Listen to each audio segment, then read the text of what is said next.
Hello and welcome to New Filmmakers Los Angeles in partnership with Maker magazine. My name is Danny DeLillo. We're here at the South Park Center. I'm delighted to join Yifan with his movie, Strangers Under My Skin. Let's take a look at the clip.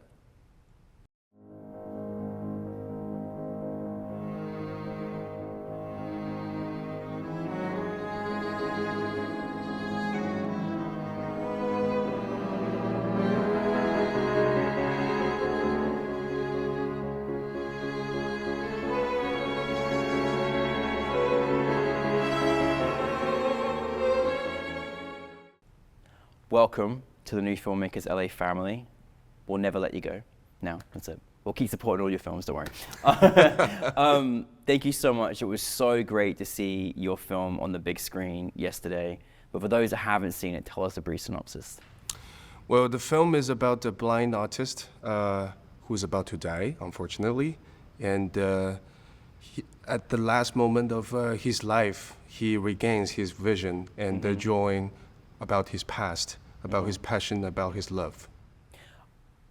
I've seen so many short films over the years that, you know, non-dialogue, between 2 to 3 minutes. I couldn't take my eyes off of you. I couldn't believe the world you took me into and the emotion I felt in such a short space of time. Like, you really encapsulated this incredible vision. So yeah, well done, because not everyone can do that. Thank you. Where did this idea come for you? Where did this creative vision come for you?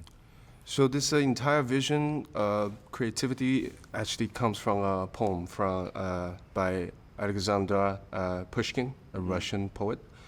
So I read about one of his books, and I really loved his concept about how human beings react to our past, and how the things that are buried under our skin can still stay alive after many, many years.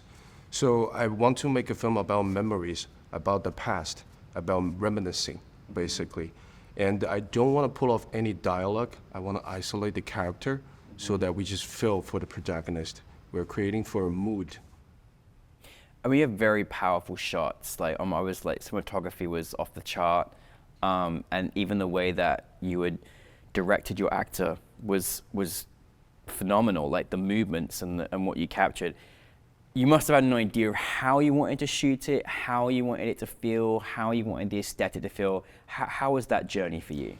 It was a really long pre-production, I would say, because firstly, we're shooting on film, which is a big deal for us. Yes. You know, indie filmmakers, we don't get to do them a lot because they're expensive, they're bulky, and there's no room for you to make mistakes.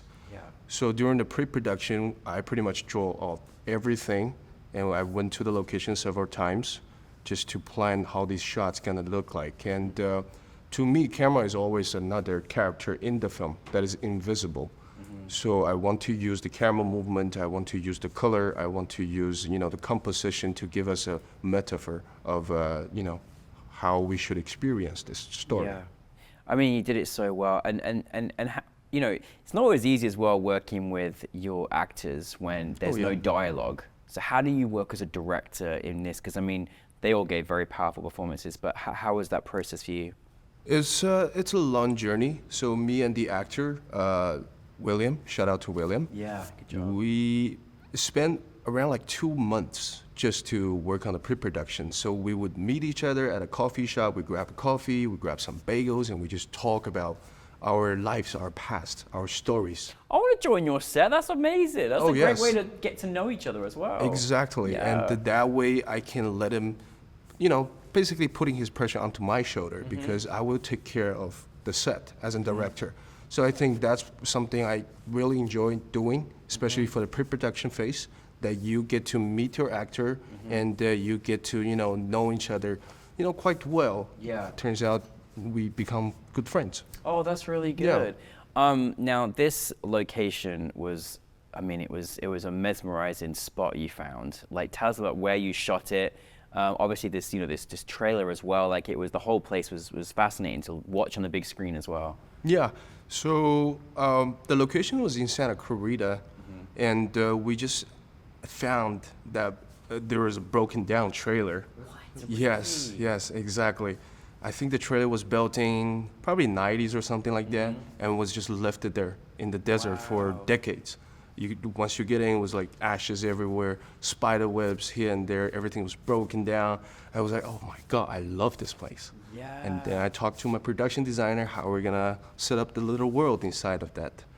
Wow. So, yeah. So sometimes you can stumble along, you know, gems that make your entire piece. That's amazing. Yeah.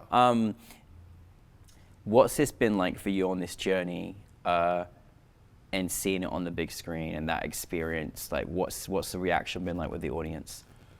Oh yes. I always love to shoot for a mood, not for a story. Maybe this is wrong, but this is just my style. I've been experimenting with this for about 8 years. Like all my films are basically not full of dialogues. Just it's pretty much all about the mood, all about the atmosphere that we are feeling for it. I feel like that's a challenge to actually pull off something into a very short format, but you know, I think we accomplished it. Oh, you quite nailed well. it. Like, you nailed it. Like, I mean, as I say, it's you captured so much feeling and emotion for us to experience in that time. And again, last night, it was so nice to see on a big screen. What is next for you?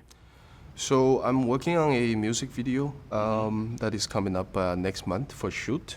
And also I have 2 scripts written down. One is a fantasy story, which is full of dialogues. I'm trying something new.